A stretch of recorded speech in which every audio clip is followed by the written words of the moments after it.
sida il faut que ñi am VIH ci boppam wax ak nit yi. Tant que c'est docteur Thiam qui parle, on va dire bon c'est un médecin qui parle.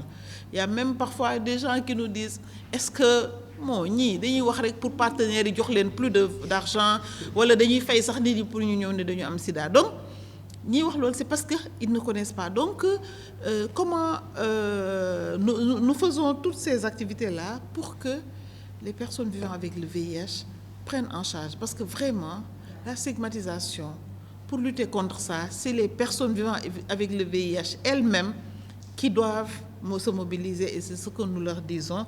Il y en a quelques-uns que vous connaissez, donc qui ont vraiment beaucoup de leadership. Alors, les nouvelles infections qui augmentent chez les jeunes, j'ai la première partie de la question, je n'ai pas la deuxième.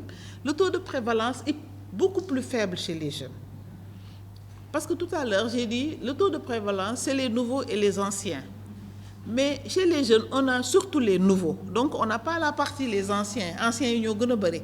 Parce qu'ils sont jeunes, ils commencent leur vie sexuelle. Donc, ils viennent peut-être juste de s'infecter parce qu'ils viennent de commencer.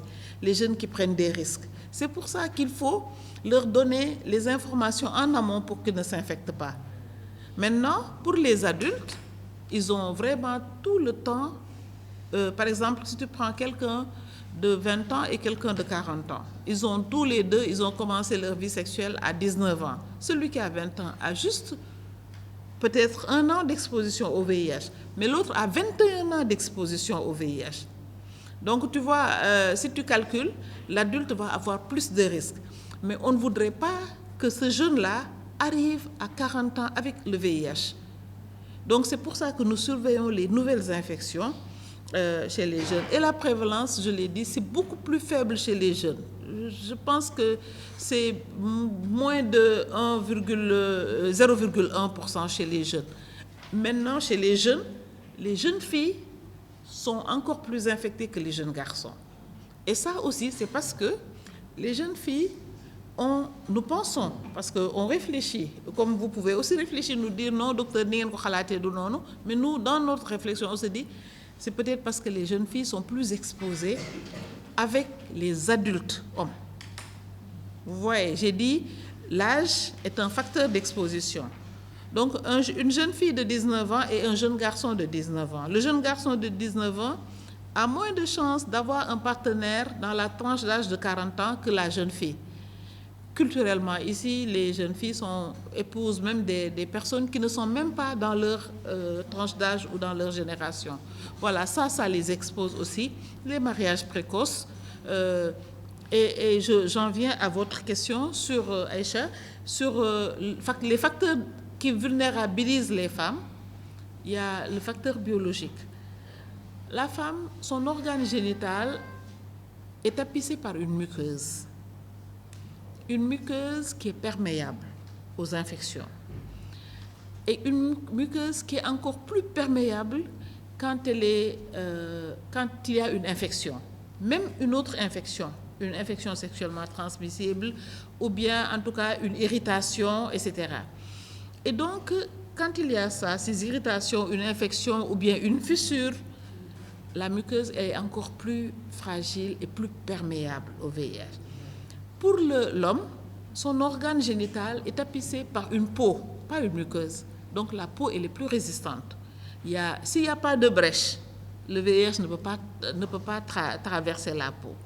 Donc, c'est plus facile pour un homme d'infecter une femme qu'une femme infecte un homme. Lolo, c'est biologique. Voilà, il y a le mot nono.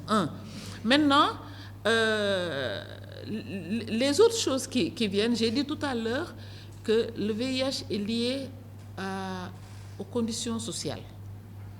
Donc, si on regarde les taux de pauvreté, c'est plus développé chez les femmes que les hommes.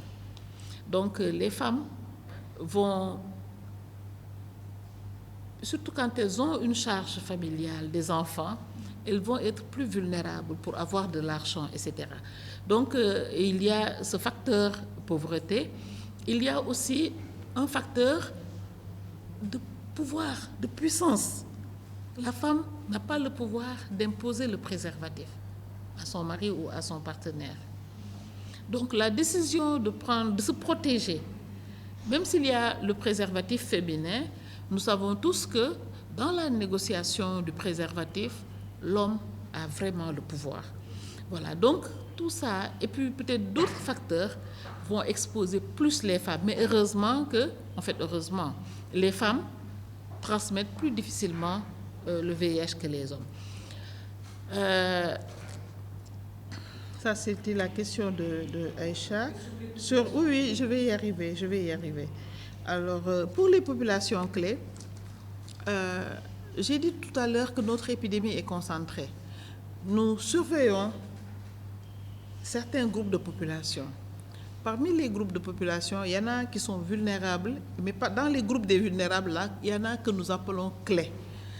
Parce que l'épidémie est concentrée dans ces populations. Par exemple, les hommes qui ont des relations avec les hommes.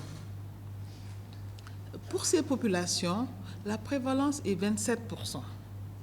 Je disais beaucoup de chiffres parce que demain vous allez titrer, c'est 27%. Alors que l'information, ce n'est pas cela. Nous, on sait ça depuis des années. Mais ces hommes-là, dans le contexte du Sénégal, où il y a vraiment une discrimination, où il y a l'intolérance, où il y a la religion, ces hommes vont se cacher. Ils ne vont jamais venir dire qu'ils ont ce genre de relation. Et comment un homme peut efficacement se cacher? C'est en épousant une femme. Dindi tuuma, c'est vrai ou c'est pas vrai? Donc, il va épouser une femme et va certainement continuer ces relations qui l'exposent. Parce que tout à l'heure, j'ai parlé de relations hétérosexuelles en disant que la transmission homme-femme n'est pas très efficace. La transmission femme-homme n'est pas très efficace, mais la transmission homme-femme. Mais la transmission entre deux hommes, elle est encore plus efficace. Oui, parce qu'il y a des blessures, etc. Et donc, ça va rendre vulnérables encore les hommes. Et donc, à cause de cela, cet homme qui a des pratiques qu'il cache à la société va transmettre à sa femme. Et sa femme va transmettre à son enfant. Et nous pensons que la transmission du VIH au Sénégal, c'est ça qui le maintient. Le fait que ces gens-là se cachent, épousent des femmes, etc. Donc, nous avons aussi les travailleuses du sexe. Nous avons vu que dans cette population, la prévalence baisse. Parce qu'avant, c'était 18%. Aujourd'hui, c'est autour de 5,6%. Ça baisse pour beaucoup de facteurs. Donc, les jeunes, peut-être, utilisent le préservatif. Il y en a aussi beaucoup qui sont dépistés et mis sous traitement. Et elles peuvent peut-être imposer le préservatif. Et puis, elles ont certainement le choix maintenant avec les réseaux sociaux, il n'y a plus de racolage, etc. En tout cas, nous avons observé que ça baissait vraiment un peu dans ce groupe de population, mais c'est quand même très élevé.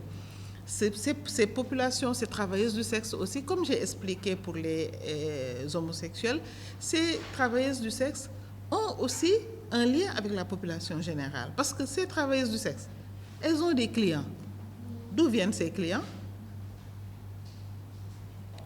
Et ces clients ne sont pas mariés avec les travailleuses du sexe. Elles sont mariées avec des femmes de la population générale.